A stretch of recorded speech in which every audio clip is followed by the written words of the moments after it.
Hello everyone, UGC net जून जिनके exams बहुत पास होने वाले हैं, अगर मैं आज की डेट से पता लगाऊं तो हमारी जो फाइनल स्ट्रेटजी है वो क्या होनी चाहिए। आज है 14th ऑफ मई और हमारे पास लमसम 39 डेज का पूरा टाइम पीरियड बचा है। तो इन 39 डेज के अंदर आपकी स्ट्रेटजी कैसे होनी चाहिए पेपर 1 प्लस पेपर 2 की। मैं आज आपके साथ स्ट्रेटजी जो शेयर करने वाला हूं वो उन सभी स्टूडेंट्स के लिए जो पेपर 1 और पेपर 2 क्वालिफाई करके जेआरएफ अचीव करना चाहते हैं। तो ये जो पेपर 1 प्लस पेपर 2 की कंबाइंड 39 डेज की स्टडी, मतलब आप जब भी इस वीडियो को देख रहे हैं तो उसके अकॉर्डिंग 1-2 दिन एडलेस कर देना यहां पर। ओके, तो this is doctor Dipesh Munani in front of you. बच्चा अगर पॉलिटिकल साइंस से है, बच्चा अगर इंग्लिश लिटरेचर से है, कॉमर्स से है, मैनेजमेंट से है या किसी और सब्जेक्ट से है, तो पेपर 1 प्लस पेपर 2 की कंबाइंड जनरल स्ट्रेटजी मैं आप लोगों के साथ शेयर कर रहा हूं। तो बहुत ही सिंपलेस्ट, बहुत ही इजी स्ट्रेटजी है, बट अगर आप फॉलो कर लोगे तो जो सपना है ना नेट क्लियर करने का वो क्लियर हो जाएगा। अगर आज से पहले पढ़ाई नहीं की है तो जीआरएफ तो नहीं होगा बेटा।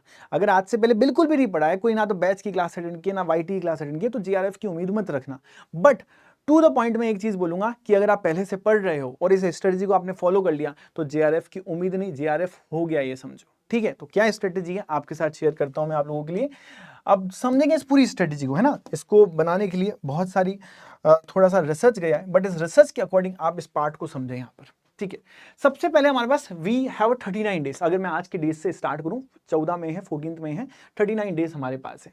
अब यहां पे हमें क्या करना है, अपने पास फेजेस बताने हैं। हर 10 दिन का एक फेज बना दो। तो 10 दिन का फेज बनाया तो डे 1 to 10, 11, 20, 21 से, और यहाँ पे फिर लास्ट में हमने 2 फेजेस बना दिए हैं। कौन कौन से? 5 डेज के। ठीक है, 5 और 4 डेज के। क्लियर? Okay sir. अब हम बात करते हैं कि मेरा फोकस एरिया क्या होना चाहिए पेपर 1 के लिए और पेपर 2 के लिए। दोनों ही केस में यहां पे मैं पेपर 1 पे किस पे फोकस करूं, मेरे को स्टेप बाय स्टेप बढ़ना है। तो मेरा फेज 1 है, तो मैंने फेज 1 में टीचिंग एंड रिसर्च एप्टीट्यूड पे फोकस किया। इस वाले पार्ट में मैंने टीचिंग एंड रिसर्च एप्टीट्यूड पे बहुत अच्छे से फोकस किया। फिर मैं हायर एजुकेशन पे गया, फिर मैं मैथमेटिकल रीजनिंग पे गया, फिर मैं लॉजिकल रीजनिंग की बात कर रहा हूं, फिर डीआई, जहां से ऑब्वियसली हम थोड़ा सा इसको है ना मीडियम टर्म में पढ़ रहे हैं, मॉडरेट टर्म में फेज 3 और फेज 4 के बीच में पढ़ रहे हैं। क्यों पढ़ रहे हैं इस वक्त पे? क्योंकि यहां से क्वेश्चंस पक्का है, फिक्स आते हैं, और इवन सब्जेक्ट में भी आ जाते हैं। आपके पेपर 2 में भी डीआई पूछ लेता है और पेपर 1 में तो पूछेगा ही पूछेगा। तो यहां पे आपको क्या करना है, डीआई को इस मिड टर्म के अंदर उठाना है, जहां पे आप इसके ज्यादा प्रैक्टिस कर पाओ, क्योंकि यहां से एग्जाम थोड़े पास होंगे तो भूलने के चांसेस है ना कम होंगे बहुत। उसके बाद हम देखें तो आईटी और इंफॉर्मेशन और कम्युनिकेशन टेक्नोलॉजी की बात करें तो ये बहुत ही इजी टॉपिक है, बहुत बेस लेवल पे पढ़ोगे तो भी वहां से क्वेश्चन आ जाते हैं। फिर पीपल डेवलपमेंट एंड एनवायरनमेंट की हम बात करते हैं। यूनिट 2 का फोकस एरिया जनरल अप्रोच सभी के लिए, कॉमर्स से हो, मार्केटिंग से हो, मैनेजमेंट से हो, और यहाँ पे इंग्लिश से हो, पॉलिटिकल साइंस हो, कहां से भी हो। तो यहाँ पे आपको पहले सिलेबस को तो समझना ही समझना है। देन आफ्टर यहाँ पे आपको कंसेप्चुअल क्लैरिटी होनी चाहिए। सब्जेक्ट वाइज जो आपके शॉर्ट नोट्स बने हुए उनको रिवाइज मारना है time to time, regular basis पे उनको रिवाइज मारना है यहाँ पर, और प्रैक्टिस करनी है पीवाईक्यू। जितना हो सके पीवाईक्यू की प्रैक्टिस करो, ये मैं आपको हमेशा बोलता हूं, क्योंकि 30 से 40% आपका जो पेपर है ये पीवाईक्यू में से बनता है, उसी लैंग्वेज पर, उसी पैटर्न पे बनता है। ठीक है, तो वो हमें ध्यान रखना है। फोकस ऑन आंसर पे, आंसर को कैसे चूज करना है। अब आंसर चूज करने के तरीके बहुत सारे होते हैं। सबसे बेस्ट तरीका जो हम एलिमिनेशन वाला तरीका यूज कर सकते हैं, मैच द फॉलोइंग के अंदर आप क्या करते हैं, कोई भी 2 पार्ट हमने मैच कर लिया तो तीसरा और चौथा निकालना अच्छा हो जाता है। सीक्वेंस बेस्ड क्वेश्चन में अगर हमें प्रोसेस, कोई भी प्रोसेस आप लर्न कर रहे हो उसका फर्स्ट और लास्ट पॉइंट तो बहुत अच्छे से लर्न करो। Whatever the process you are learning, sequence और ऑर्डर वाले जो क्वेश्चंस होते हैं उन प्रोसेस के सीक्वेंस के फर्स्ट और लास्ट पॉइंट को आप बहुत अच्छे से लर्न करो, क्योंकि आपने फर्स्ट और लास्ट पता लगा लिया तो मोस्टली आपका आंसर वहां पे आप एलिमिनेट करके निकाल सकते हो सारे आंसर्स। ठीक है, देन आफ्टर हमें अपडेट रहना है। फ्लो चार्ट जो भी बना रखे, जैसे मैंने आपको क्लासेस में बहुत सारे फ्लो चार्ट बना रखे हैं, ठीक है, आपको अलग से नोट्स प्रोवाइड कर रखे हैं। जो मैराथन सब हो रही है हमारे सारे टीचर्स की, उनको अटेंड करो। तो हमने यहाँ पे फेजेस बना रखे हैं, यहाँ पे आपको क्लियर करना है। तो डे 1 से लेके डे 10 तक आपको अपने सिलेबस में जो जो पोर्शन बचा हुआ है उसको कंप्लीट करना है। पहले 10 दिन आपको ये करना है कि भैया मुझे अभी जो सिलेबस मेरा बच रखा है उसको मुझे कंप्लीट करना है एनी हाउ। फिर अगले जो 20 दिन है हमारे पास, 10 डेज है, नेक्स्ट 10 डेज की हम बात करें तो आपको यहां देखना है पीवाईक्यू सॉल्व करने। उन सारे जो सिलेबस आपने पढ़ लिया, इस 11 से 20 डेज के अंदर आपको सिर्फ पीवाईक्यू पे फोकस करना है। ठीक है सर।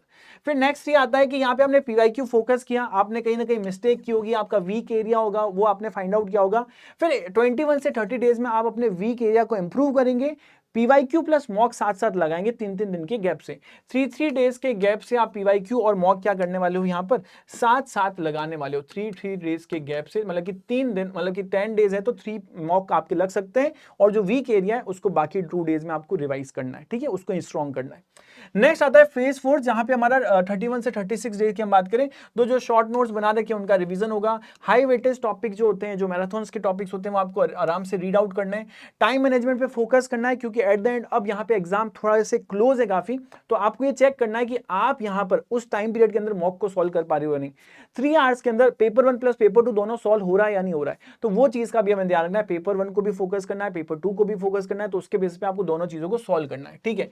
और फेज 5 जो होता है, अगेन यहाँ पे ये दोनों फेज है जहां पे मैं हमेशा स्टूडेंट को बोलता हूँ मॉक पे फोकस करो और अपने आप को काम रखो, रिलैक्स रखो, स्ट्रेस मत रखो, एंजाइटी में मत आओ, इधर उधर मत भागो, एक जगह पे फोकस रखो और यहाँ पे आपका पेपर जो होगा फेज 4 और फेज 5 के अकॉर्डिंग होगा। अब क्वेश्चन आता है सर दिन में कितने घंटे पढ़े, अगर आज से पढ़ रहे हैं या थोड़ा बहुत पहले पढ़ा था, अब वापस स्टार्ट कर रहे हैं पढ़ाई, और जो भी टाइम पीरियड है इसमें हमें कितना आवर्स पढ़ना चाहिए। देखो यहाँ पे अगर मैं बात करूं पेपर 1 की, तो पेपर 1 में आपको कंसेप्ट और एमसीक्यू लेके रोज बैठना, मतलब एमसीक्यू आप एक भी दिन स्किप नहीं कर सकते, whether you are doing a syllabus, whether you are doing conceptual, तो उसके आपको पीवाईक्यू तो पढ़ने हैं, उसके डीपीपी की प्रैक्टिस आपको करनी है, ठीक है। तो 2 से 3 आवर्स आपको पेपर 1 रोज देना है रेगुलर बेसिस पे। पेपर 2 की बात करें, जो भी आपका सब्जेक्ट कंसर्न है, 3 घंटे आपको कम से कम वहां देने हैं, तो मतलब कि लमसम 5 आवर्स तो ये हो गए। फिर उसके बाद आपको कोशिश करनी है कि रात को जब आप सो रहे हैं, वो है ना, जब भी आप नहीं लेते हो, तो आप 1 घंटा कम से कम रिवीजन करके सोएं, 1 घंटा कम से कम रिवीजन करके सोएं जो भी आपने पूरे दिन में पढ़ाई की है। आप कोशिश करें कि मॉक टेस्ट और पीवाईक्यू, जब जब यहाँ पे पीवाईक्यू लगेंगे आप 1 घंटा पीवाईक्यू की प्रैक्टिस करेंगे, और जब यहाँ पे मॉक स्टार्ट होंगे तो 1 मॉक रोज करके देना है। रोज लास्ट के 10 डेज आपको क्या करना है, रोज 1 मॉक आपको देना ही देना है एग्जाम के अंदर। 30 मिनट्स में आप अपने एनालिसिस को इंप्रूव करेंगे कि आज दिन में मैंने क्या पढ़ा, कहाँ कहाँ पे मेरे वीक एरियाज आ रहे हैं, रेगुलर बेसिस पे निकालना है आपको। रात को सोने से पहले रिविजन कर रहे हो जब, हाँ भैया ये वीक एरिया मेरा, ये वाला पॉइंट मुझे स्ट्रॉन्ग कर सकता हूँ, ये पर्टिकुलर पोइट्री मुझे आनी चाहिए, ये पर्टिकुलर पोम मुझे आनी चाहिए, ये पर्टिकुलर टैक्सेशन के फॉर्मूले आने चाहिए, तो ये पर्टिकुलर पॉलिसीज है मुझे याद होनी चाहिए, व्हाटएवर। तो जो भी आपका वीक एरिया है उसको आपको इंप्रूव करना है। एंड लास्ट यहाँ पे अपने आप का ध्यान रखें, पूरे दिन में जब भी आप पढ़ाई कर रहे हो तो छोटे छोटे 5-5 मिनट के गैप्स भी लेते रहें, इनके अंदर 10-10 मिनट्स के गैप्स भी लेते हैं, जिससे आप रिलैक्स और रिलीफ फील करें। यहाँ पे सेल्फ केयर भी बहुत जरूरी है।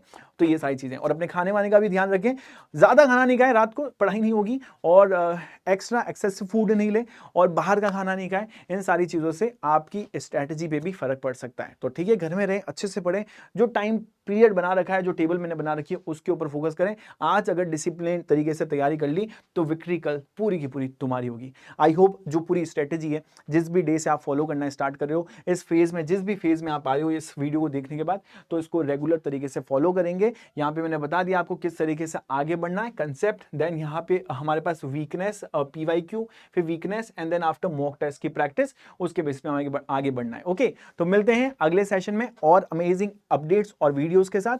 टिल देन आपको कनेक्ट रहना है हमसे। Thank you guys.